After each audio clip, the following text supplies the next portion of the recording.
زکوٰۃ کے مستحق لوگ کون ہیں، کس کو زکوٰۃ دی جا سکتی ہے؟ تو ماں باپ اور اولاد کے سوا، اسی طرح میاں بیوی بھی ایک دوسرے کے زکوٰۃ نہیں دے سکتے، تو ماں باپ اور اولاد کے سوا، اسی طریقے سے میاں بیوی آپس میں ایک دوسرے، ان کے سوا سب زکوٰۃ کے مستحق مسلمانوں کو زکوٰۃ دی جا سکتی ہے۔ والدین، اولاد اور بیوی پر اصل مال خرچ کریں، زکوٰۃ نہیں خرچ کرنی، ٹھیک ہے نا جی، اس کو ذہن میں رکھ لیں۔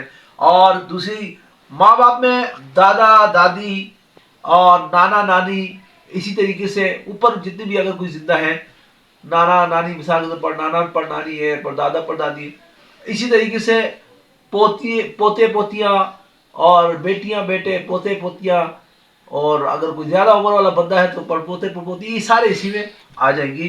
تو یہ بھی جو ہے تو اولاد میں شامل ہوتے ہیں، تو ان کو بھی زکوٰۃ نہیں دے سکتے، ان پر اصل مال لگائیں گے۔ اب زکوٰۃ کے مستحق کون لوگ ہیں؟ تو اس میں قرآن پاک کے اندر آتا ہے 8 مصارف ہیں۔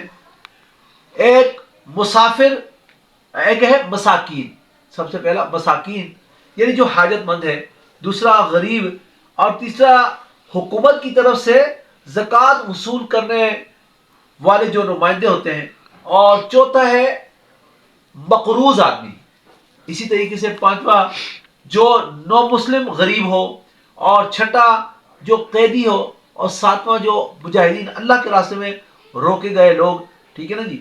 تو اس میں مساکین بھی، مجاہدین بھی آ جاتے ہیں، اسی طریقے سے جو دین کا علم حاصل کرنے والے لوگ ہوتے ہیں وہ بھی آ جاتے ہیں۔ اور 8واں مسافر، جس کے پاس فی الحال نصاب نہ ہو، ٹھیک ہے نا جی۔ تو یہ سارے کیا ہیں، یہ زکوٰۃ کے مستحق ہیں۔ یہ قرآن پاک کی جو آیت ہے، انما الصدقات للفقراء والمساکین والعاملین علیہا والمؤلفۃ قلوبہم وفی الرقاب والغارمین وفی سبیل اللہ وابن السبیل، تو یہ جو ہے اس سے اخذ کی